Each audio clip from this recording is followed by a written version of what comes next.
बिस्मिल्लाहिर्रहमानिर्रहीम। Welcome to Chop Junction. उम्मीद है आप सब खैरियत से होंगे। आज हम आपके साथ बहुत ही मज़ेदार sea snake time recipe share करेंगे स्टफ़्ड वेजिटेबल कटलेट्स की, जो कि बहुत ही मज़े के बनते हैं, हेल्दी और न्यूट्रिशियस हैं, बनाने में भी बहुत आसान है और बच्चों को लंच में देने के लिए भी बहुत ही आइडियल रेसिपी है।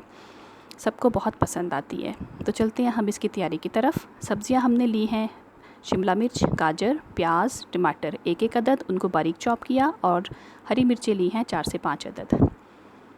इसके अलावा उबले हुए आलू हैं, बहुत बारीक पीसे। नमक और काली मिर्च अपने जायके के मुताबिक इसमें डाल लें।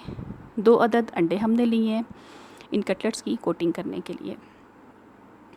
ब्रेड क्रम्स लेंगे हम आउटर लेयर को मज़ीद क्रंची बनाने के लिए।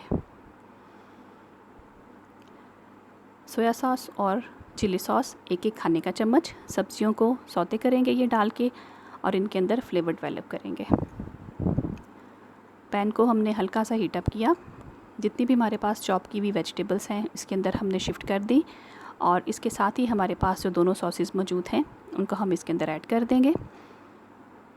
जी, ये तो सॉसेस इसके अंदर ऐड हो गई। अब इनको हमने हल्की आंच पे 5 मिनट तक पकाना है, जब तक ये सॉसेस इसमें ड्राई नहीं हो जाती और सब्जियां थोड़ी सी नरम नहीं हो जाती। ज़्यादा इसको आपने कुक नहीं करना। वेजिटेबल्स बहुत नरम नहीं हो, ओवर कुक होंगी तो टेस्ट डेवलप नहीं होगा, ख़राब हो जाएगा जायका कटलेट्स का। 5 मिनट के अंदर इसके अंदर डाली जाने वाली सॉसेस ड्राई हो जाती हैं और सब्जियां भी थोड़ी सॉफ्ट हो जाती हैं। उसके बाद आप एक बर्तन में इनको निकाल लें और ठंडा होने के लिए रख दें। ठंडा होने के बाद हम इसकी बाइंडिंग की तरफ आएंगे। ये देखें, छोटा सा बॉल हमने उबले हुए मैश्ड आलू का लिया। इसको हम अपने दूसरे हाथ की मदद से हथेली पर रख के फ्लैट करते जाएंगे। एक छोटी सी हमने फ्लैट लेयर इसकी तैयार करनी है, बहुत बारीक सी, ये देखें तकरीबन 2 सूतर मोटाई की। और इसके ऊपर हम रखेंगे वेजिटेबल्स की फिलिंग, तकरीबन 2 चम्मच के बराबर। बहुत ज़्यादा फिलिंग आप इसके अंदर नहीं डालें, कटलेट्स को बंद करने में प्रॉब्लम आती है और ये फिलिंग बाहर भी निकल जाती है फ्राई के दौरान। ये देखें, इतनी फिलिंग डाल के, और दूसरा हम इसके ऊपर लेयर रखेंगे आलू की, जो कि इसी तरह की बहुत पतली सी रेडी करके रखी हुई है।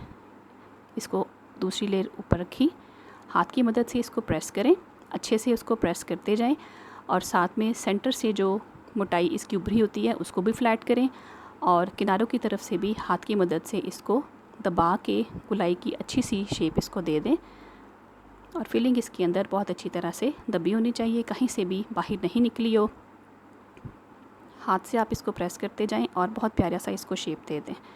अब इसके अंदर इसके ऊपर हम लगाएंगे एग। बहुत अच्छे से आपने हल्के हाथ के साथ इसको टर्न करना है। इस बात का ख्याल रखें कि ये टूटने ना पाए। इसको अब हम शिफ्ट करेंगे ब्रेड क्रम्स के अंदर। क्रम्स को भी अच्छी तरह से दोनों तरफ उल्टा के हम लगाएंगे ताकि वो एग के ऊपर अच्छे से फिक्स हो जाए और बहुत क्रिस्पी सी लेयर इसकी बने जब फ्राई करने के बाद। ये देखें, इसकी दोनों तरफ हमने क्रम्स को अच्छी तरह से लगाया। अब आप हाथ की मदद से इसको थोड़ा सा प्रेस करें, जो एक्स्ट्रा क्रम्स होंगे वो नीचे गिर जाएंगे। अब आप चाहें तो दोबारा से क्रम्स लगा के इस प्रोसेस को आप रिपीट कर सकते हैं। इस तरीके से वो ज़्यादा क्रिस्पी बन जाती है लेयर। इस तरह आप सारे कबाब बनाएं। कटलेट्स जब सारे आपके फिल हो जाएं तो ये फ्राई करने के लिए बिल्कुल रेडी हैं। आप इनको मीडियम टू लो फ्लेम के ऊपर फ्राई करेंगे, और एक साइड ब्राउन होने के बाद दूसरी साइड को भी इसी तरह से आप ब्राउन करें। बहुत ही मज़ेदार से वेजिटेबल स्टफ़ कटलेट्स बिल्कुल रेडी हैं।